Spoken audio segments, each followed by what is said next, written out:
Minha carreira, vamos dizer assim, começou muito cedo, né?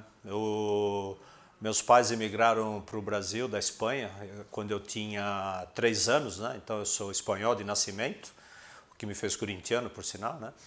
E vieram com o sonho de uma vida melhor aqui no Brasil, que nunca chegou a se confirmar totalmente, né? Então, com 15 anos, eu tive que começar a trabalhar e fui estudar à noite, né? E aí o meu ensino, todo esse desenvolvimento nesse período foi muito mais voltado a alguma função que me desse renda, que eu pudesse ter uma renda que eu beneficiasse meu trabalho, né? Eu costumo dizer que tudo tem seu lado bom, né? Esse seria o lado ruim. Eu não passei esse drama que todo mundo passa aos 18 anos de que, o que eu vou fazer, o que eu vou estudar, porque eu já não tinha mais esse espaço. Eu tinha que estudar algo que rapidamente me desse um resultado, né, para que eu pudesse me manter financeiramente, né? Então comecei trabalhando o que hoje seria o motoboy. Felizmente na época não tinha, né? A gente chamava office boy, né? E comecei minha carreira na Swift, que na época tinha um outro perfil como empresa. Fui auxiliar de relações trabalhistas e tal. Terminei o segundo grau e aí entrei na faculdade para fazer economia, que era uma área que eu entendia que iria me permitir esse desenvolvimento nas organizações, né? Felizmente era uma época que havia muitos empregos, né, diferentemente do que é hoje, né, e a gente tinha muita facilidade de mudança, né? E eu lembro até hoje que começando na escola e trabalhando ainda na Swift, naquela função de auxiliar de relações trabalhistas, tal, né? Um colega me disse se eu queria trabalhar em programação, né? E na época estava muito em moda esse negócio de programação de computadores e tudo isso. E eu achei que era programação de computadores, né? Que era uma coisa que todo mundo desejava, né? E eu falei, claro que eu quero, tal, né? E foi muito engraçado porque eu fui para Alpargatas, era na Alpargatas na época, né? E quando eu passei por todas as fases, tá? Quando eu fui descobrir, não era programação de computação, era programação de fábrica, era programação de produção, né? Mas o salário era muito melhor do que eu ganhava, então eu falei, vou nessa mesmo, vou fazer programação de produção. E aí fui para o Alpargatas, né? Realmente trabalhava na fábrica, né? Com programação de produção, né? Fazia planejamento de produção e tudo isso. E fui me desenvolvendo, foi interessante, uma área nova, curioso, né? Essa coisa da curiosidade sempre me motivou muito. E aí nesse meio tempo apareceram lá na escola novamente, né? Na faculdade, uns alunos, alunos ainda, né? Mas já formados, muito bem vestidos, né? De terno e tal, né? Fazendo recrutamento para Arthur Andersen, né? Que era auditoria, hoje é Andersen Consulting, né? Mas era para auditoria, né? E eu não tinha muita ideia do que era auditoria, mas achei o máximo, né? Porque eu trabalhava, era até uma coisa cômica, né? Eu trabalhava com gravata, mas em macacão, né? E lá no meio da fábrica, tal. E aí eu vi aquilo e falei, nossa, isso aí deve ser muito legal, tal. E tinha um processo seletivo muito rigoroso, então o desafio do processo seletivo, eu sei que eu passei, eu fui trabalhar em auditoria. Fiquei 2 anos lá, mas falei, não, auditoria não tem nada a ver comigo, não é isso que eu quero. Não gostei, embora me desse bem profissionalmente, não gostei da atividade. E aí ainda na faculdade, um outro colega, já quase me formando, me convidou para trabalhar em planejamento estratégico na Philips, numa divisão que eles tinham de radiocomunicadores para o exército e tal. A Philips na época tinha várias divisões, né?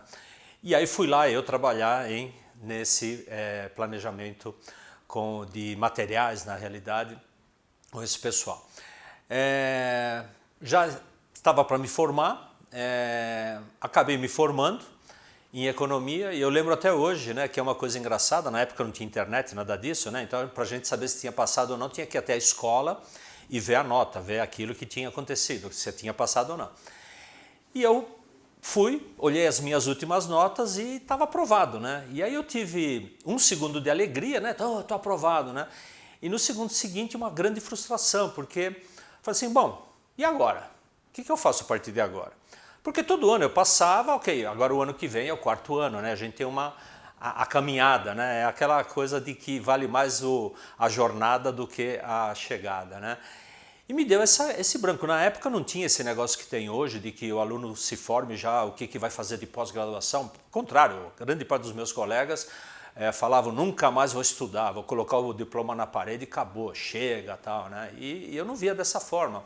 Mas isso me trouxe muita insatisfação, muita frustração. Eu estava muito bem financeiramente, para a minha idade na época, né? Já tinha uma função muito boa na Philips, já era chefe de departamento, tinha uma equipe, então estava desenvolvendo muito bem. Mas aí isso me afetava muito, me dava muita agonia de falar, bom, e agora? O que eu vou fazer agora? É isso? Acabou? Eu estou com 22 anos e não tem mais nada, tal.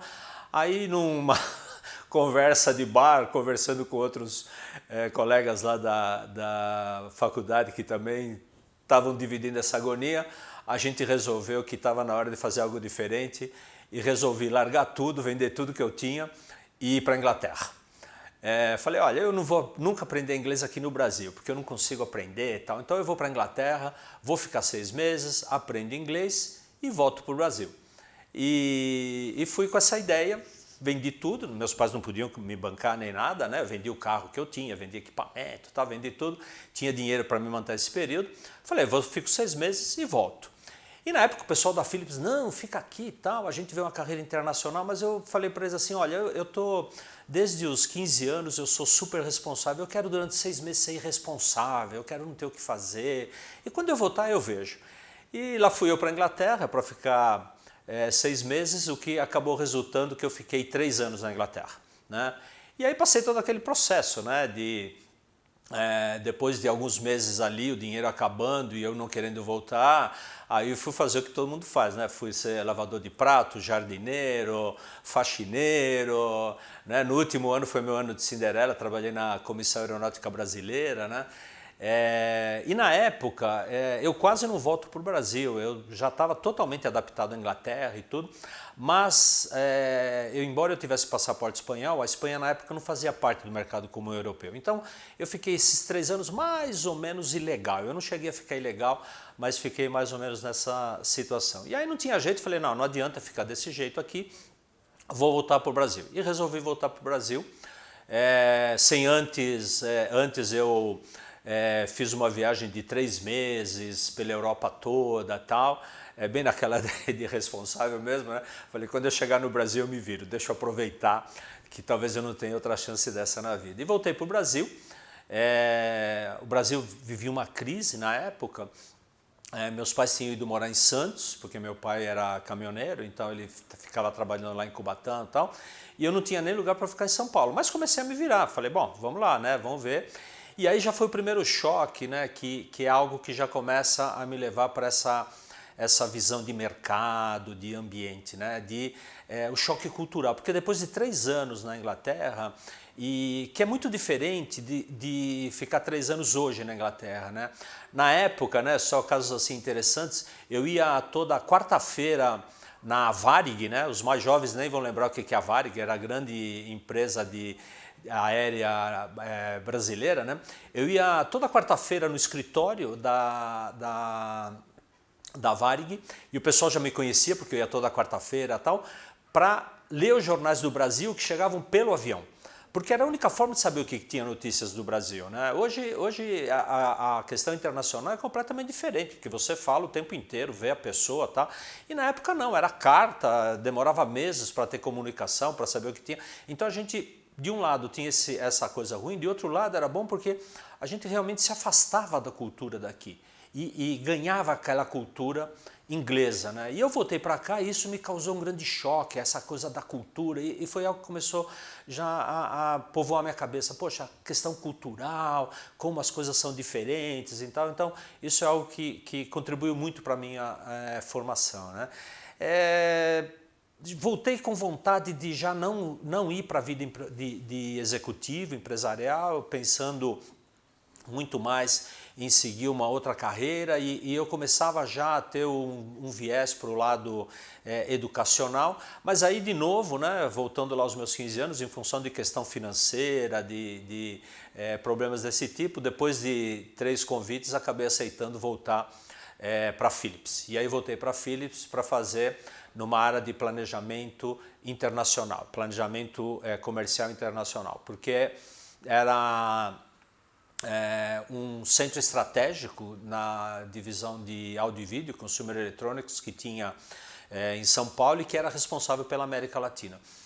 E voltei a trabalhar, e era uma coisa que me agradava muito justamente por essa inserção internacional, né? Eu ainda me comunicava com os países quase todos os dias, tal, né? Como eu tinha a língua espanhola e também agora a inglesa, depois de 3 anos ali, isso me ajudou bastante. Mas, embora eu tivesse trabalhado todo esse tempo em planejamento, não era algo que eu queria. E já estando agora na Philips, me desenvolvendo lá, eu via que eu queria era mais trabalhar com o mercado, trabalhar com essa questão da cultura, das pessoas, das diferenças. Por continuar trabalhando com o mercado internacional, eu via as diferenças entre o que acontecia lá fora e o que acontecia no Brasil, e isso gerava muitos conflitos. Tal.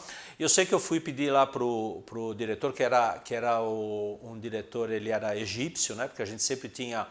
Os diretores eram expatriados, porque o centro estratégico se reportava à Holanda, embora estivesse no Brasil. E aí resolvi falar com ele que eu queria ir para a Philips brasileira, que eu queria trabalhar na área de marketing, que eu não queria continuar com planejamento, tal, que eu tinha outras perspectivas. E ele me pediu para esperar um pouquinho, que ele estava reestruturando tudo e que ele ia atender aquilo que eu queria, mas ali mesmo nessa atividade. E aí foi pela primeira vez, né, depois de tanto tempo trabalhando, que eu fui ser gerente de marketing da Philips para a América Latina. Né? E foi assim a primeira vez que eu efetivamente entrei, vamos dizer assim, oficialmente na área de marketing, né? Embora extraoficialmente, mesmo em outras funções, isso sempre fosse o que mais me atraía, né? Mesmo quando eu mencionei auditoria, que é uma coisa muito chata de ficar vendo números e tal, mas a auditoria tem uma parte inicial que é fazer as avaliações da empresa, fazer um diagnóstico da empresa, é onde eu mais gostava de fazer o diagnóstico da área comercial, da área de marketing. E aí, pela primeira vez eu fui. E foi uma experiência assim, absolutamente fantástica, porque eu não cuidava do Brasil, o Brasil era independente, não fazia parte do centro estratégico, mas eu cuidava de todos os países da América Latina, do México até a Argentina. E aí juntava o que eu gostava, que era viajar, porque eu ficava metade do mês viajando nos países e tal, e eu tinha essa função de staff que era trazer coisas novas, trazer inovação, trazer novos conceitos, etc. Né? E aí foi a primeira vez que eu tive contato com trade marketing, né? E eu acho que por razões que não são mérito meu, né? Por acaso, talvez no Brasil eu tenha sido o primeiro a ter contato com trade marketing, se não pelo menos um dos primeiros, né? Porque ninguém falava sobre esse tema no Brasil.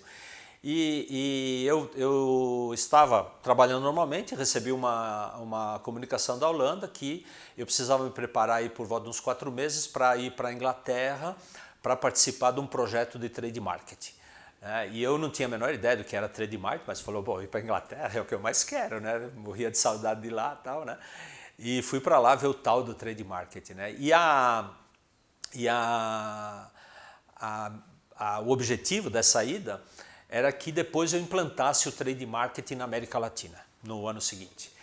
Fui para lá, me encantei com o projeto, né? Eu gosto muito de coisa nova, tal, fiquei maravilhado, uau, né? E a gente sempre que tem uma coisa nova corre esse risco, né? Eu sempre falo que tem 2 riscos na inovação, né? Um é o risco da rejeição, né? Não, isso aí não vai dar certo, tal, né? E outro é o risco da adoção sem crítica, né? Nossa, é o máximo, é isso que vai dar certo, né? E eu cometi esse erro, né? Hoje eu tento não cometer mais, mas eu cometi esse erro, adotei, achei o máximo, tal, e fui lá eu na meta de implantar em todos os países da América Latina no ano seguinte, né? E 1 ano depois eu não tinha conseguido implantar em lugar nenhum, né? E o pessoal falava assim, pô, em vez de você tentar convencer a gente a fazer esse negócio que os holandeses inventaram, por que você não fala para eles que isso aí não serve para nada, né? E aí eu fui e falei, bom, deixa eu analisar o que está acontecendo, né? Porque no mínimo, né, a Holanda vai me mandar embora, né? Porque depois de tanto tempo, né? E aí eu fui ver que o pessoal da América Latina tinha razão, né? De não querer implantar o tal do trade marketing, né? E por quê? Porque a condição essencial do trade marketing não existia ainda na América Latina. E qual que é a condição essencial do trade marketing? A condição essencial do trade marketing é o poder do varejo sobre a indústria, né? E não o poder da indústria sobre o varejo, né? Quando a gente fala de marketing, né, e é um questionamento que eu faço muito nos livros e nos estudos, a gente estuda muito marketing sempre sob o ponto de vista da indústria, né? Tanto que o P de place, onde está o varejo, né, é considerado uma variável controlável, né?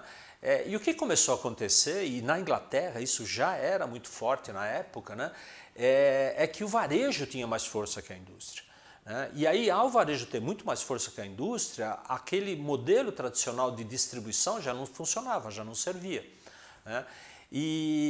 Só que na América Latina não era assim. Na América Latina faltavam produtos, tinha pouco produto, a indústria mandava no varejo, fazia o que queria, então realmente não tinha por que implantar isso, né? E eu expliquei lá para a Holanda, fui para lá explicar, os caras entenderam, aceitaram e tal. E eu na época continuava a minha carreira dentro da Philips, mas eu falei assim, pô, esse negócio aqui um dia vai vir para cá também, um dia vai acontecer. E guardei lá no cantinho, né? Na época não no computador, ainda em papel, guardei e tal, falei, esse negócio um dia vai acontecer ainda, né? E continuei. E eu já na época comecei a me aproximar do meio acadêmico, né? Então era um meio que eu gostava e eu comecei a dar algumas aulas, comecei a acompanhar um professor meu lá onde eu fiz a graduação, que foi na Fundação Santo André. Comecei a acompanhá-lo, ele era professor de marketing, então comecei a acompanhar essas aulas de marketing, comecei a reestudar tudo novamente, era o que eu mais gostava. E aí esse professor tinha uma série de atividades e tal, ele também dava aula na USP, vendo a minha dedicação e tal, me fez alguns testes, e acabou deixando informalmente a turma na minha mão, para que eu desse aula. E a partir daí, depois formalizou tal, e eu comecei a ter uma turma onde eu dava gestão de marketing para eles. E era uma das coisas que mais me dava alegria, eu já comecei a ensinar por aí. Eu já comecei a pensar em sair da Philips para ir para a vida acadêmica, comecei a me preparar para isso, porque eu gostava. E aí surgiu um headhunter que me convidou para ir trabalhar na Lacoste, no Brasil, né? Na realidade é a Paramount, que é a indústria brasileira, e que tinha o licenciamento da Lacoste aqui no Brasil, né? E eu estava cada vez menos propenso a continuar a vida de executivo, mas a proposta me encantou. Primeiro que era uma área nova, né? E eu adoro novidades, né? E segundo, que não era só para ser gerente de marketing ou diretor. Eu ia ser o responsável por toda a operação completa do negócio, indústria, a venda, marketing, etc., né? E acabei aceitando, até porque também era uma empresa multinacional, porque quem cuidava disso, embora a empresa fosse nacional, tinha o capital estrangeiro e quem administrava era um estrangeiro, o CEO era um francês, né? Mas era uma empresa menor, né? E eu acreditava que talvez numa empresa menor tivesse menos política, tal, que é típico de grandes organizações. Então fui para a Lacoste, fui trabalhar, foi um período fantástico, né? Porque eu saí do setor eletrônico e fui para o setor de moda, né? De têxtil, que é completamente diferente, né? E aí eu comecei a perceber como as empresas são diferentes, mas são iguais, né? E qual a vantagem de trazer essas ações que se fazem em outros setores para setores diferentes. É aí que está a grande inovação, né? A inovação não está a olhar para o próprio setor, né? A inovação está em olhar para setores diferentes. E aí eu consegui trazer muito disso para a Lacoste na época. Peguei mais um período de crise, a gente tinha 2 fábricas lá no Rio Grande do Sul, uma experiência marcante na minha carreira profissional. Embora não feliz, foi que tive que fechar uma fábrica, né? E isso é muito duro, né? Pelos funcionários, etc., né? E fiz um projeto muito interessante lá na Lacoste também, porque na época o Brasil começava a mudar muito forte para a questão dos shopping centers, e shopping centers não são área própria para a multimarca, e as principais marcas começavam a instalar lojas de marca própria, as chamadas lojas de grife. E a Lacoste não tinha isso, e havia uma postura negativa quanto a lançar loja própria na própria Paramount, na organização. Mas aí eu vi, estudando o mercado, entendendo o consumidor, de que nada disso, que a Lacoste não podia continuar desse jeito, que ela tinha que entrar nessa direção, e aí fiz todo um projeto e tal, e lancei a primeira loja da Lacoste no Brasil, que na época foi lá na Alameda Lorena, depois virou Livraria da Vila lá. Lancei a primeira loja da Lacoste, né? E foi um projeto muito interessante, né? Porque a gente tinha todo o padrão, tivemos que trazer móveis da França, desenvolver aqui, porque não podia importar, desenvolver fabricante, mas então foi um projeto assim que me deixou muito entusiasmado. Embora eu fosse o gestor geral, foi algo que eu me empenhei pessoalmente em fazer, né? Porque é sempre essa... como eu falei antes, eu gosto muito da jornada, né? A hora que eu chego no lugar eu fico meio frustrado, eu gosto de caminhar, né?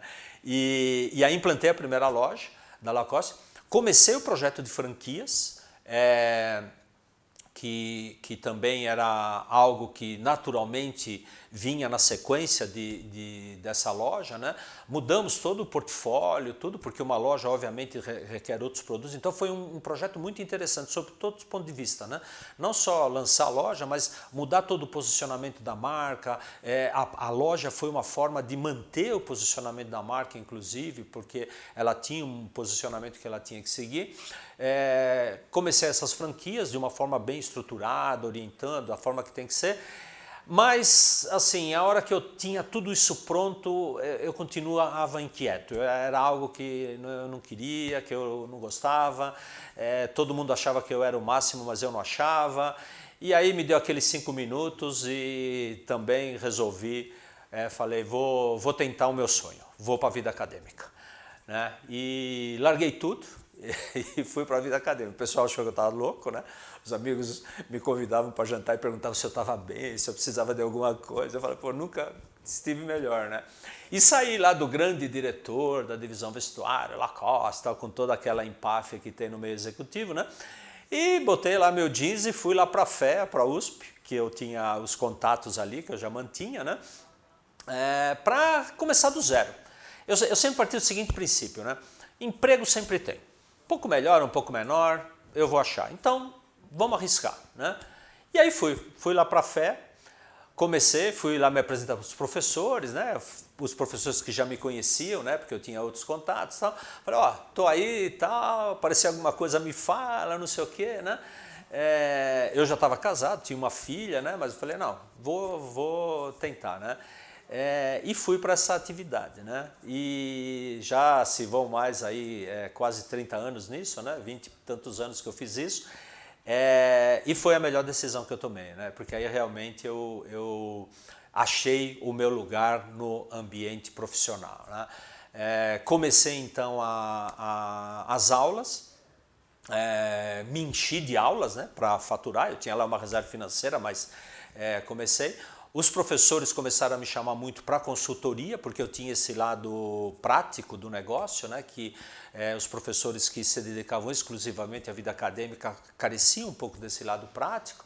E aí comecei nesse processo de aulas e consultoria e tal, e comecei tardiamente, aí fui começar tudo do zero. Fui fazer mestrado, que eu não tinha feito, né? Primeira tentativa minha reprovei, porque eu vinha com a cabeça de executivo, e é muito diferente a cabeça de acadêmico, né? Fui fazer mestrado. E quando eu fui fazer mestrado, eu retomei o trade marketing. Então aí, porque por incrível que pareça, né, já tinham se passado praticamente 8 anos do meu projeto de trade marketing na Philips, mas no Brasil ainda estava começando trade marketing. Então fiz a minha dissertação de mestrado em trade marketing, isso colocando no tempo 1999, eu defendi a dissertação em trade marketing. Comecei a trabalhar com isso, depois fiz o doutorado, né, e na sequência, porque eu realmente estava concentrado na vida acadêmica, né, meu doutorado foi em Key Account Management, que também é uma atividade bastante nova, mas aí voltada a vendas, e comecei a cada vez mais atuar diretamente nessa área, né. Aí em 2005 fiz concurso, entrei na USP como professor, aí concursado, né, numa unidade nova da USP, lá na Zona Leste, que é a Escola de Artes, Ciências e Humanidades, no curso de Marketing, e a partir daí continuei nessa vida de desenvolvimento de todos esses conceitos, né. Em 2005 lancei o livro de Trade Marketing, que foi o primeiro livro sobre o assunto, desculpa, em 2005 não, 2008, né? Foi o primeiro livro sobre o assunto no Brasil, né? É o livro básico, né? Que hoje, tadinho, está meio desatualizado, preciso atualizá-lo, mas que na época trouxe a ideia desse conceito de trade marketing, que era pouco estudado, né? E de lá para cá eu vim acompanhando todo esse desenvolvimento do conceito de trade marketing, que hoje é algo que está totalmente implantado nas empresas, já não só nas grandes corporações, mas nas médias e nas pequenas, mas que ainda carece de evolução, né? Assim como o marketing ainda popularmente é confundido com propaganda, né? O trade marketing ainda é confundido com promoção e merchandising, né? Então é algo que ainda tem que evoluir bastante e tal. Eu tenho trabalhado bastante nisso, né? Mas aí continuei nesse meu estudo de me concentrar nessa parte final da atividade de marketing, né, que eu costumo brincar, né, bom, o produto está pronto, agora o que eu faço? Só falta vender, né, então vamos ver como é que a gente vende isso, né. E aí fui evoluindo nesse conceito. O meu doutorado, como eu falei, foi em Key Account Management, que é a gestão, dentro da gestão de vendas, né? E aí eu, nesse meio tempo, lancei um outro livro, que é Gestão Eficaz da Equipe de Vendas, e em 2015 lancei o livro de Gestão Estratégica de Clientes, Key Account Management, que também é o primeiro livro sobre o tema no Brasil, né? E aí eu fecho o circuito de onde eu me concentro hoje, basicamente em marketing, né? Que é a parte de canal de distribuição, trade marketing, toda a questão de gestão de vendas e Key Account Management e varejo, né? Que é uma área que eu também atuei bastante, né? Eu esqueci de falar, na época quando eu saí da Lacoste e fui para a vida acadêmica, nesse meio tempo surgiu uma oportunidade e eu acabei montando com uma sócia uma loja da Lacoste, franqueada, e eu não ficava à frente da loja, ela que ficava, eu funcionava mais como acionista e mentor, né? E durante aí quase 15 anos eu tive essa loja, depois acabei vendendo e tal, em função de outros objetivos. Mas segui, então agora nessa questão do varejo, né, que é uma área que eu integro com trade marketing, é uma área que eu me concentro bastante. Desde 2005 eu vou ao Congresso de Varejo que tem nos Estados Unidos em janeiro, em Nova York, a NRF. Nesses últimos anos eu tenho feito a curadoria da Associação Comercial, que tem uma missão de empresários para lá. Montei com outro professor o Centro de Estudos e Pesquisas de Varejo, lá na USP, e estou agora terminando de montar um laboratório de varejo lá na unidade também, né? Então, vamos dizer assim, para onde eu segui a minha carreira, dentro da área de marketing, e hoje é um grande desafio, né? Porque não dá mais para a gente atuar em todas as áreas, né? A gente tem que saber exatamente onde a gente vai atuar e onde a gente vai ficar. E eu acabei me concentrando muito nessa atividade. Então, são as minhas áreas de pesquisa acadêmica, além de livros eu tenho papers publicados e tal, e as minhas áreas de interação com as empresas, com palestras, estudos, conceitos, aplicações, consultorias, né? É onde eu venho desenvolvendo, né? Que são áreas extremamente atrativas, né? E voltando a falar sobre o caminho, né? Sobre a jornada, né? A área de varejo hoje talvez seja uma das áreas mais dinâmicas, né? Em função de toda a mudança que está acontecendo com os consumidores, na realidade nem com os consumidores, com as pessoas, né? Toda essa nova relação social que foi estabelecida pelas mídias sociais, pela tecnologia e tal, traz toda uma nova dinâmica, um novo ambiente de mercado, uma nova situação desse mercado, e isso naturalmente acaba impactando diretamente o varejo, né? Com toda essa tecnologia, a venda eletrônica, toda essa questão, toda a conversa de que o varejo físico ia desaparecer, né? Que sempre eu considerei uma bobagem desde o início, né? Felizmente eu tenho gravado que eu falei isso lá no começo, né? E é algo que traz de novo toda uma dinâmica a ser desenvolvida, né? Tem um mundo para ser desenvolvido agora, para entender o que está acontecendo, para onde vai esse mundo, para onde vai essa nova situação. Eu particularmente acho isso extremamente motivador, né, de ter que estudar essas coisas novas, né? Eu fico agoniado que eu não dou conta de ler e estudar tudo que está acontecendo, né? Acompanhar todas essas inovações e principalmente entender isso, né? Entender e interpretar todo esse processo, né? Então eu diria assim que profissionalmente eu acabei finalmente fazendo o que eu gosto, né? E aí é uma coisa que eu falo muito para os meus alunos de graduação, quando eles vão, já estão terminando, eles vêm muito conversar comigo, o que eu acho, e muitas vezes eles perguntam assim, mas qual a atividade que está dando mais dinheiro, né? Eu falo assim, olha, o dinheiro é consequência, né? Você tem que trabalhar numa atividade que você goste, que te faça bem, né? Porque a hora que você gosta da atividade, você não sente que está trabalhando, que é o meu caso, né? Às vezes o pessoal fala, nossa, mas você trabalha demais. Eu falo, pô, eu não sinto, né? Porque para mim, por exemplo, pesquisar, ler não é trabalho, é prazer, é satisfação e tal, né? E outra coisa que é muito legal na vida acadêmica, que eu prezo muito, né? E que aquele velho chavão de que não tem preço, né? Porque eu não sei se eu ganho mais ou ganho menos se eu fosse executivo, né? Mas é quando eu encontro os alunos depois de algum tempo, né? E eles espontaneamente vêm me abraçar e me dizer como eu fui importante para o desenvolvimento da carreira deles, como eles abraçaram a carreira de marketing e veem que isso agora é algo diferente, né? Porque eu estou lotado lá na EASH no curso de marketing, né? Um curso de graduação em marketing, né?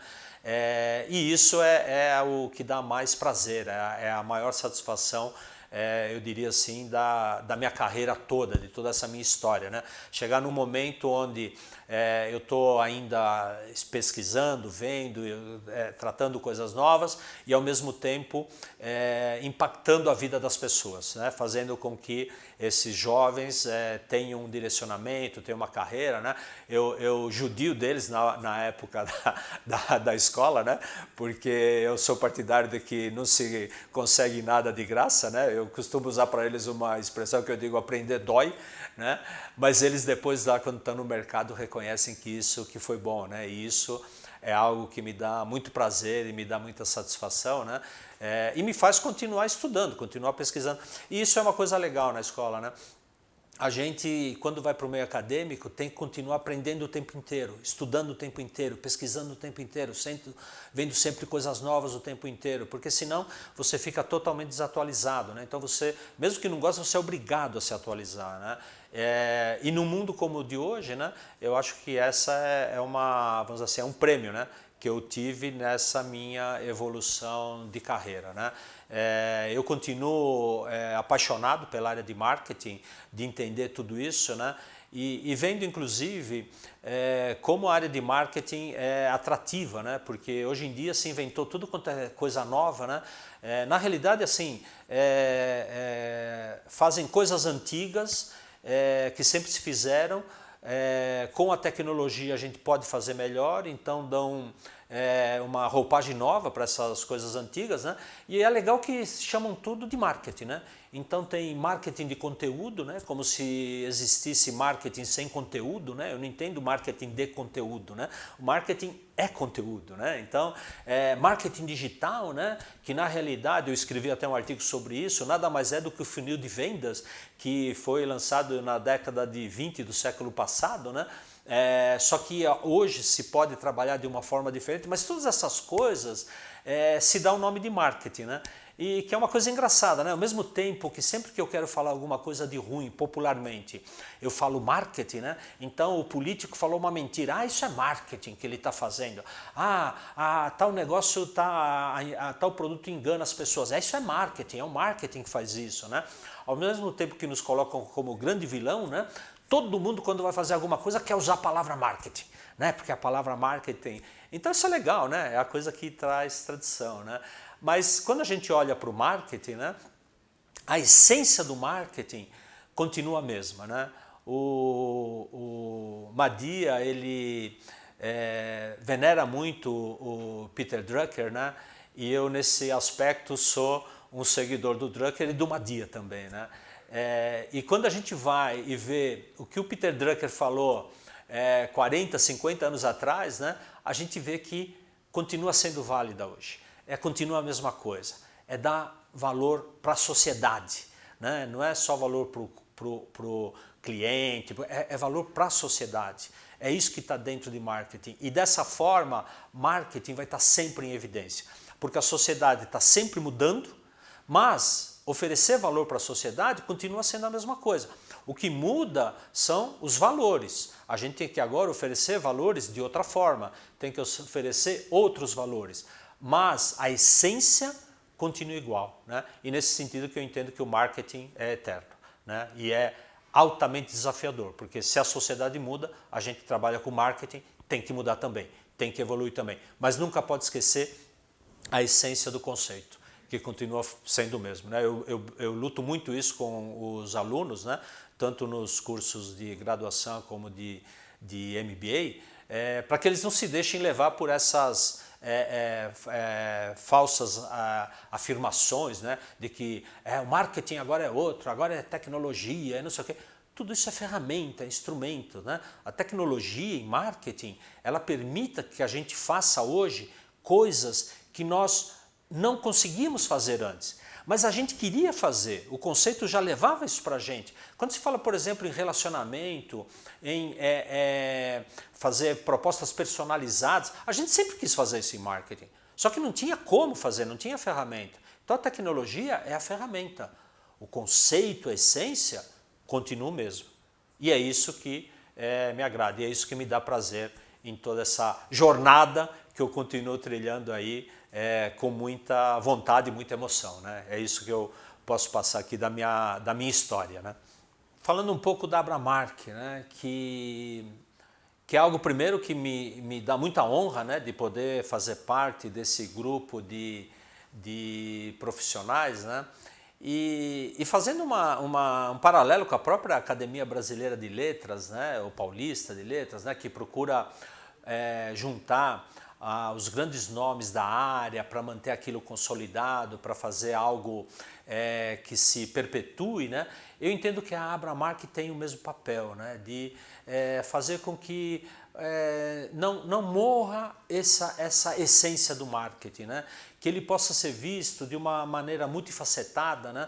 Com os grandes profissionais que fazem parte da academia, cada um com a sua característica, cada um com o seu perfil, cada um com a sua forma de atuar, mas todos eles contribuindo para marketing, né?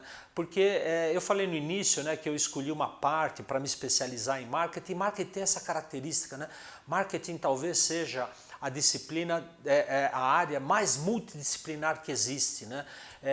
Que vai desde humanas, exatas, acaba envolvendo tudo. E aí é fundamental que a gente mantenha esse histórico, mantenha essa referência, né?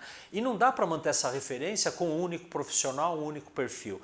E eu acho que essa é o grande mérito e a grande contribuição da academia, da Abramark, de trazer justamente essa multidisciplinaridade para a área de marketing e principalmente, né, primeiro, para honrar, né, as pessoas que de uma forma ou de outra deram a sua contribuição para o desenvolvimento do marketing, agora principalmente para perpetuar esse conhecimento, que eu acho que isso que a gente precisa e que particularmente no Brasil a gente não é muito partidário disso, né? A gente gosta muito de derrubar o prédio e construir um novo, né?